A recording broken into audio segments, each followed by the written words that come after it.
Pues vamos ya con nuestro invitado estrella de esta noche en la segunda dosis, que no es otro que un gran amigo de esta casa, de periodista digital, el coronel de infantería Diego Camacho. A la orden de Usía, mi coronel, feliz verano. Bueno, igualmente, Eurico, buenos días y feliz verano que se presenta eh, oscuro y tormentoso. No sé si te gusta el mus, Diego, cómo era aquello de incierto se presenta el reinado de Vititza, ¿no? Creo que hemos utilizado tú y yo en más de una ocasión esta frase. Los resultados no podían haber sido peores. Y tú fíjate todo el pifostio, que si el voto cera, que si arañamos un escaño, que si ahora ya son 172, 171, que si te envío una carta porque soy el más votado, échate a un lado y déjame a mí, hombre, sé demócrata. Pedirle a Pedro Sánchez que sea un auténtico demócrata es como pedirle al lobo feroz que se haga vegetariano, ¿no? O que se haga vegano, como se dice ahora, ¿no? Y el otro le contesta con una carta en un tono chulesco, despectivo, prácticamente humillándole y tratándole como si fuera, en vez del líder del partido más votado, pues el líder del PNV, de Coalición Canaria. Oye, espérate si eso, Alberto, a la ronda de contactos y ya si eso ya vamos viendo. Seguimos teniendo unos políticos absolutamente patéticos y lamentables. Y yo no sé si es que los ciudadanos somos menores de edad y ya en España tragamos con todo, o como nos tratan directamente por gilipollas, lo tenemos asumido y lo único que estamos es deseando irnos de vacaciones, Diego. La situación no puede ser más humillante para los 48 millones de paisanos que formamos parte de esta patria nuestra llamada España. Bueno, la situación es muy compleja, efectivamente, y aquí, digamos, el grupo de la derecha ha vendido la piel antes de cazar el oso y la izquierda ha tenido el acierto, aparentemente, de movilizar a sus incondicionales y entonces, bueno, pues ha sido un resultado muy malo para la derecha, que ha tenido una victoria pírrica y muy buena para la izquierda, que la daban por debajo algunas encuestas de los 100 escaños y ha sacado 121, o sea que realmente el resultado para la izquierda ha sido bueno. Solo había que ver la noche de las elecciones lo contentos que estaban en Ferraz, la gente que apoya al Partido Socialista y más incomprensible lo contentos que estaban en la calle Génova, puesto que habían ganado unas elecciones, pero como decía, era una victoria pírrica que no servía para lo esencial que era gobernar. ¿Por qué se avergüenza tanto la derecha, el centro derecha liberal y conservador de hablarse entre ellos? Porque otro aspecto de mi editorial de hoy era la patética imagen que están dando reuniéndose primero de tapadillo, y es la segunda vez, hasta donde yo recuerdo, que lo hacen. Después van los de Vox, que bueno, los de, que insisto, que en este caso no es una crítica a Vox, se lo digo a nuestros amigos y a nuestros espectadores, podía haber sido al revés, podía ser el PP el que lo contara, ¿no? Y 4 o 5 días después, o una semana o lo que sea, ¡zas!, van y lo cuentan, ¿no? Pero si el problema es que reunáis de tapadillo, que los otros no tienen ningún reparo en reunirse con los de Leta Mátalos y con el golpista payaso este que se escapó en el maletero de un coche. Y eso, 11 millones de votantes, que son los suyos, no se lo recriminan. Y nosotros seguimos desde el minuto cero, Diego, a bofetadas entre los votantes de Vox y del PP, y del PP y de Vox. Cuando lo que teníamos que hacer es darnos cuenta que el momento de España es muy delicado, que con las cosas de comer no se juega y que estos tíos van a por todas. Vamos a ver, Urico, has puesto, en mi opinión, el dedo en la llaga, en el sentido de que la gran victoria política del PSOE ha sido hacer que en la precampaña y durante toda la campaña e incluso después de los resultados, el partido mayoritario de la derecha, que ha ganado en número de escaños y votos las elecciones, se avergüence de su ideología. No hay nada más que sacar para cualquier persona que mire el panorama político objetivamente. Tú ves, digamos, el baile de Rigodón que hace el señor Sánchez con la señora Díaz y, digamos, esa inquina que hace el señor Feijóo con el señor Abascal y viceversa. Es decir, para la izquierda, el sacar un partido satélite suma, evidentemente, Y la derecha, curiosamente, los dos partidos que tienen una ideología muy similar, independiente que tengan aspectos políticos en donde estén distanciados, pero no en los esenciales, no sucede eso. Entonces, como digo, el gran éxito político en estas elecciones de Pedro Sánchez ha sido conseguir que el señor Feijóo se avergüence de su ideología. Joder, pues eso es un titular. Si es que lo malo es que vas a tener toda la razón. Vas a tener absolutamente toda la razón. Estoy escuchando por ahí, porque dicen en mi tierra, es un poco vulgar el refrán, a cojón visto macho seguro, pero claro, es decir, ahora hay una pléyade de listos que, bueno, pues llevan 15 días o 12 días o tal, intentando justificar por qué las expectativas no se han cumplido. Claro, es que al Partido Popular, dicen muchos, los más progres, le han pasado factura sus pactos con Vox, pero si el votante de derechas, coño, lo que quiere es que se entiendan el PP y Vox y el Partido Popular. Dejen ya ustedes de marear a esta señora, que es una anécdota, la tal Guardiola, si no fuera porque va a ser 4 años, y bueno, menos mal, pues si no sería otra vez Fernández Vara, presidenta de Extremadura. Dejen de marear los pactos en Baleares, los pactos con Aragón, pero ¿con quién va a pactar el Partido Popular, Diego? ¿Va a pactar con Bildu? Bueno, ahora quieren hablar con Junts. Va a pactar con Junts, va a pactar con Esquerra. Es que vuelvo a lo mismo. Y otra, por tanto digo, estoy hasta el moño de esa interpretación de, claro, es que ha movilizado mucho a la izquierda la evidencia de que el Partido Popular al final iba a depender de Vox. Coño, ¿y de quién va a depender? ¿De María Santísima? Con perdón, no es una irreverencia, de la advocación mariana que ustedes quieran, ¿va a depender del Partido Popular? Pues va a depender de Vox. Incluso, como decía ayer aquí Garcés, los medios estos perfileros, que son los peores, porque casi prefiero a la paracuellos mediática que a los medios estos perfileros de no soy muy de derechas, pero tampoco estoy entregado al sanchismo, pero soy políticamente correcto, los mismos que demonizan los pactos de Vox y el PP, pero a la hora luego de hacer los dos bloques no tienen ningún reparo en sumar a Vox y al Partido Popular. Claro, lo natural. Dicen que es que eso ha movilizado mucho a la izquierda. Bueno, y a la derecha, entonces, debemos colegir que no nos ha movilizado lo suficiente el que sigan mandando los terroristas y un golpista en España. Vamos a ver, yo creo que el Partido Popular y Vox, después de las elecciones, han adolecido de un defecto, que es no hacer una autocrítica. Ahora, en la situación actual, yo creo que esa autocrítica ambos partidos la debían realizar de puertas para adentro de sus organizaciones. Y, sin embargo, poner todo el esfuerzo de cara a la opinión pública y de cara al país, la debían poner en encontrar ideas para enfrentar una situación en donde ellos, lamentablemente, han perdido la iniciativa, porque ese es el segundo objetivo conseguido por Sánchez, que es que después de las elecciones, siendo el perdedor en votos y en escaños, no haya perdido en ningún momento la iniciativa política. Y parece mentira que gente que es profesional de este oficio de la política no se dé cuenta de eso. Ahora, la asignatura pendiente de la derecha es recuperar la iniciativa, primero poniéndose al mismo nivel de Sánchez y después sobrepasarle. Si no, están fregados. Está claro. Ha habido un exceso de autocomplacencia. Yo creo que, vamos, y tú y todos estamos convencidos de que Feijóo se había creído lo de los 160 escaños. Bueno, decía ayer Garcés también, 160 que ya nos parecían. Pero bueno, yo sí pensaba que los 155 los podíamos ver.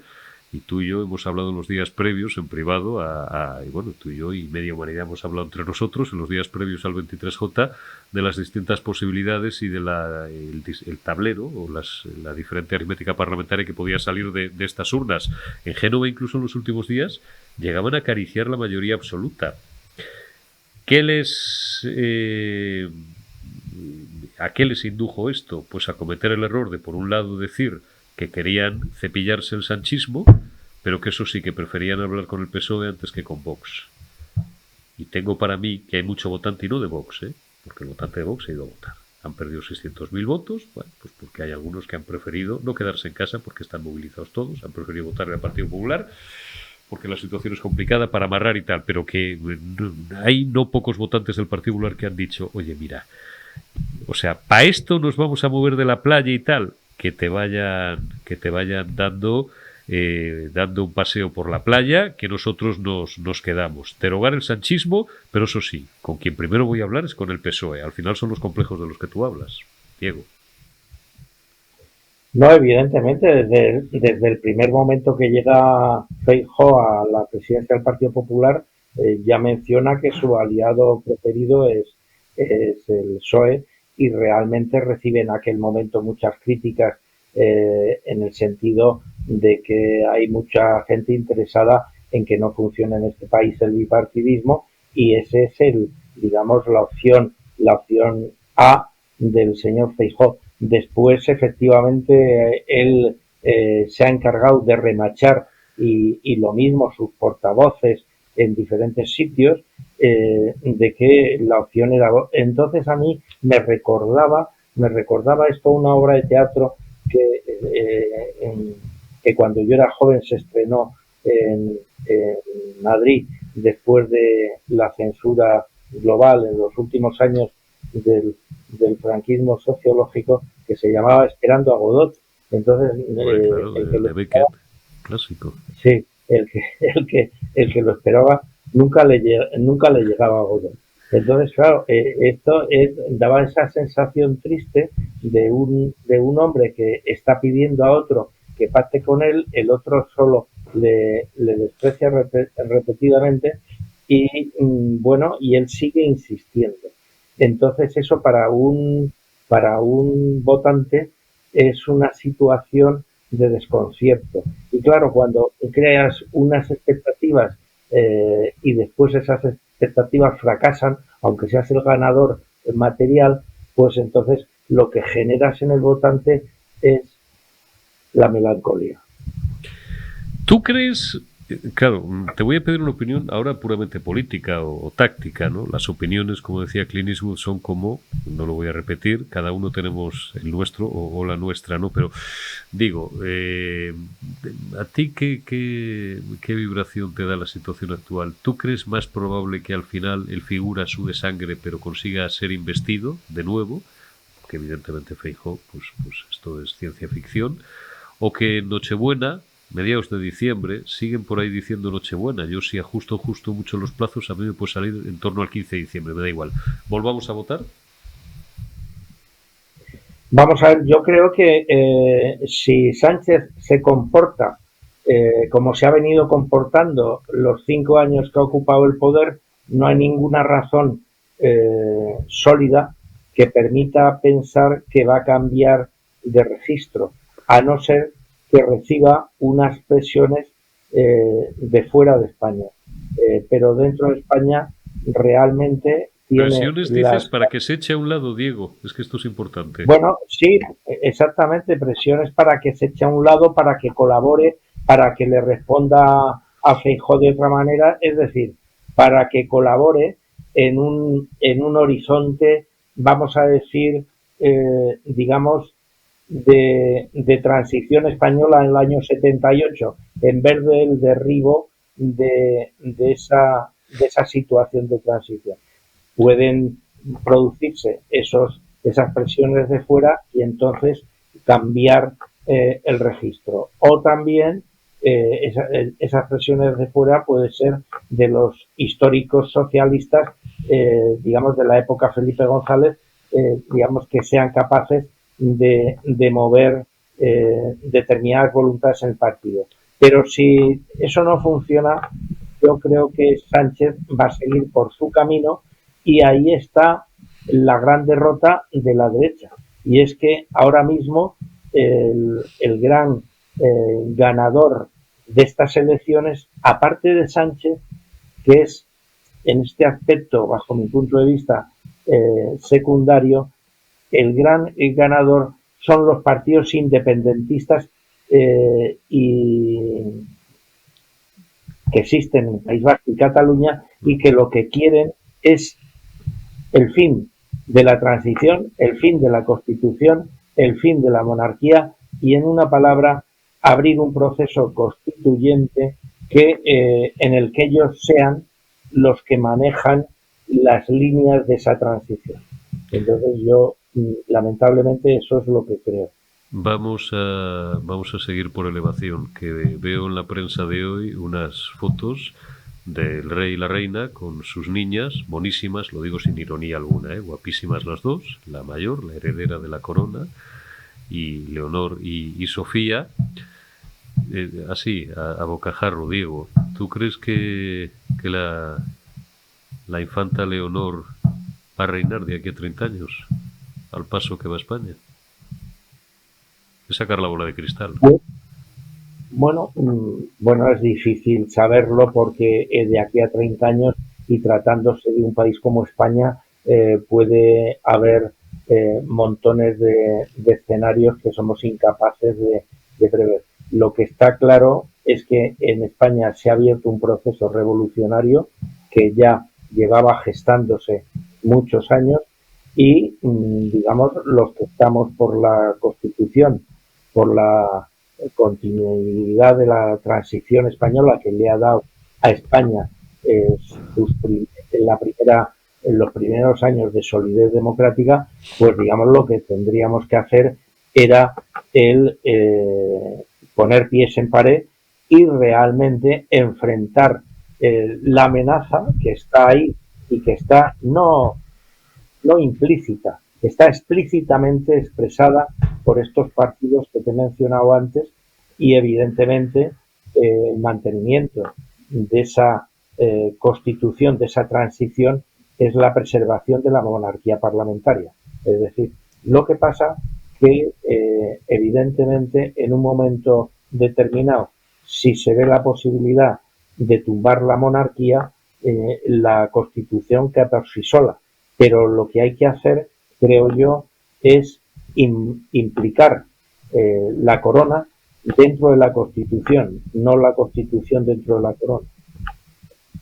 Me gusta ese titular. ¿Qué tiene que hacer ahora el rey? Porque ahora hay mucha mirada que apunta hacia Zarzuela. Yo hice el otro día un editorial, me dijeron, joder, macho, 13 minutos para no decir nada. Dije, ¿cómo que nada? Dije un montón de cosas, hombre.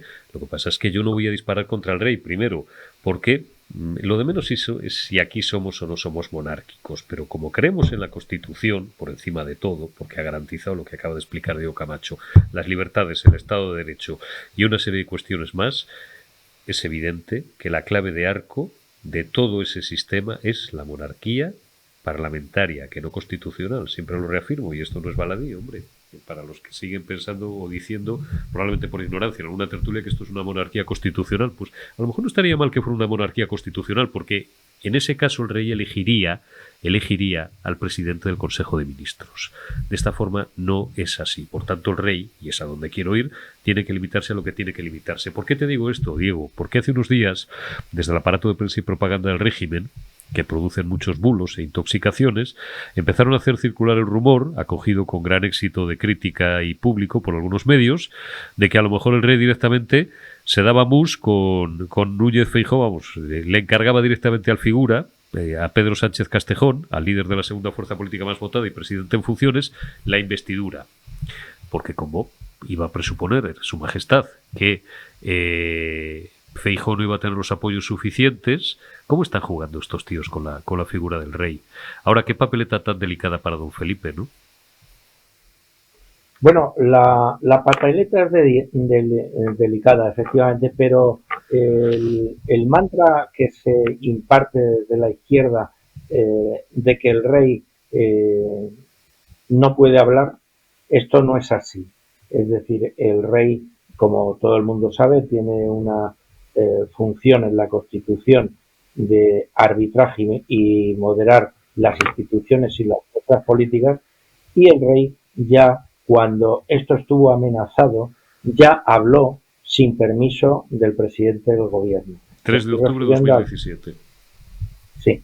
Entonces, en esta situación, Eurico, yo creo que ha sucedido un hecho muy grave, que ha sido hace unos días unas palabras del señor Otegi, el exterrorista o el terrorista Otegi, más que señor Otegi, el terrorista Otegi, pidiendo honestidad para destrozar España.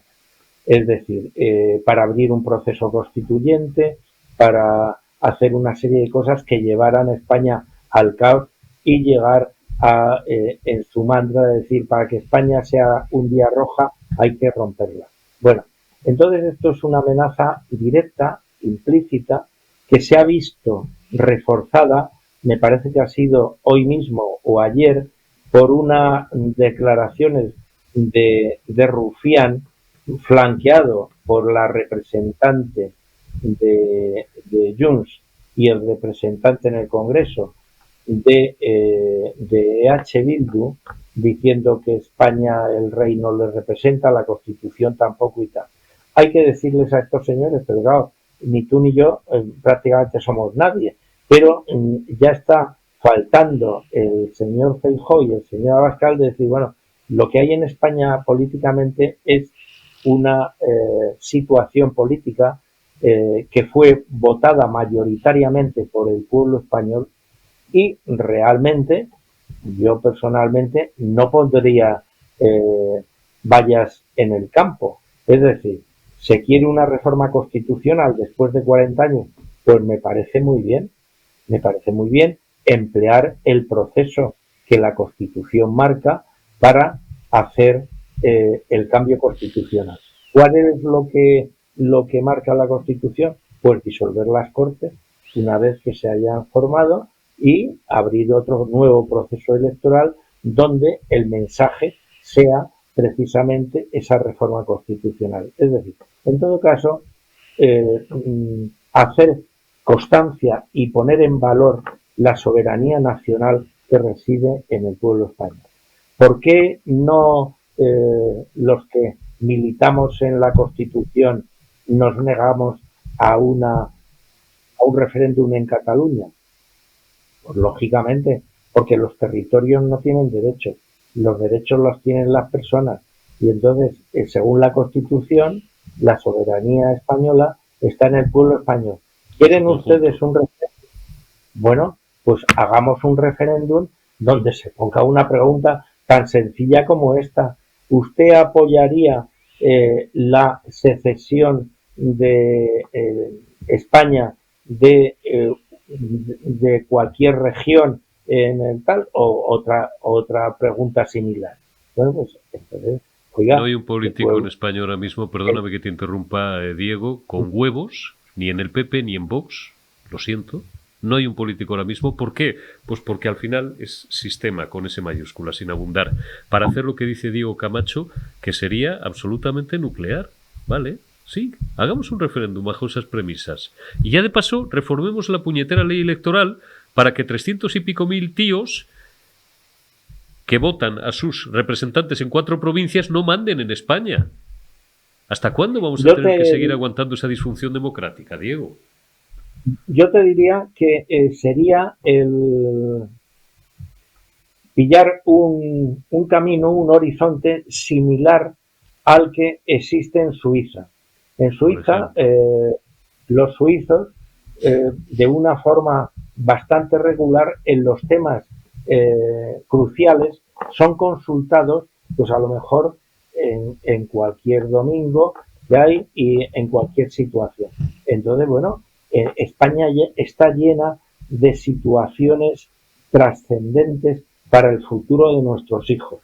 Entonces, bueno, pues nada impide el votar. Eso de que dice a veces algún partidario del secesionismo, es que no nos dejan votar. Sí, sí, vamos a votar, pero vamos a votar todo. Claro, vamos a votar todo porque tú sabes que, por ejemplo, en Cataluña hay abierta una mesa de diálogo del gobierno PSOE con las fuerzas secesionistas. Bilateral, bilateral. Es como si fuera un Estado independiente. No, ahí voy. Entonces, es que alguna persona que en Cataluña apoye la Constitución se considera representada por el gobierno en esa mesa. No, porque el gobierno se representa a sí mismo, es decir, a todas las personas que votan, aunque sean pocos, en Cataluña una opción constitucionalista, no están representados en esa mesa. Bueno, pues lo primero, vamos a recuperar la soberanía nacional y después votemos, y votemos sobre todo, claro que sí. ¿Por qué no vamos a hacer una reforma constitucional? Pero haciéndola debidamente. Que es por los cauces que marca la Constitución, la propia Constitución, Sí, para su reforma. y evitando... Y eres la segunda persona en un mes que lo dices y lo matizas exactamente en sus términos. La primera fue el otro día, lo recordáis, José Luis Corcuera, que estuvo aquí, que dijo exactamente lo mismo que está diciendo Camacho. Es decir, reformar la Constitución, hágase, pero dentro de los cauces establecidos por la propia Carta Magna para su reforma. Que esto no les va a interesar. Claro, pues porque al final, si es que el gran drama es que encima han perdido la mitad de los votos que tenían 700 y pico mil votos y tienen 300 y pico mil. Me estoy refiriendo a Esquerra Republicana de Cataluña, porque la mitad de su electorado ha preferido votarle al PSC porque en el fondo defienden lo mismo. Y siguen mandando en España. Ellos y el otro tarao, el que se fue de España en el maletero de un coche. ¿Tenemos algún motivo para...? Me quedaría contigo hablando horas, Diego, y lo sabes. Y bueno, hablamos mucho en privado, pero me gusta también intentar sacarte y bueno, o darte la posibilidad de que digas, no te quede ni una palabra por decir delante de nuestros amigos y de nuestros espectadores. Por tanto, digo, llevamos ya media hora y se nos agota el tiempo de la segunda dosis de hoy. Seguiremos hablando en muchas ocasiones con Diego Camacho, pero déjame, a modo de colofón, no te pido que seas ni optimista, ni pesimista, ni medio pensionista. Dime realmente lo que te diga. No sé si tu corazón, tu patriotismo o tu experiencia de décadas, pues eso. Has estado sirviendo a España como coronel de infantería, que ha sido tu último empleo, y también más de una década y media en los servicios de inteligencia. ¿Tenemos algún motivo para el optimismo? ¿Debemos de conservar el optimismo? ¿Nos dejamos ya llevar por el marasmo? Porque esto, como diría un castizo, esto no hay que lo arregle. Bueno, ahora no es un momento del optimismo, pero mucho menos del pesimismo. En este momento es un momento de luchar, y es un momento en donde hay, como te digo, un desafío explícito de las fuerzas secesionistas y de los antiguos terroristas que había en el País Vasco y en toda España, y entonces ante esa amenaza hay sencillamente que enfrentar el problema. Lo que no puede uno es quedarse impasible hasta dentro de 4 años, donde nos vuelvan a ilusionar sin motivo. Entonces, como te decía, para los que defendemos la Constitución y defendemos la unidad de España, lo esencial es recuperar la iniciativa. Y esa iniciativa, desde luego, bajo mi punto de vista ahora mismo, y ese es su gran triunfo, la tiene Pedro Sánchez.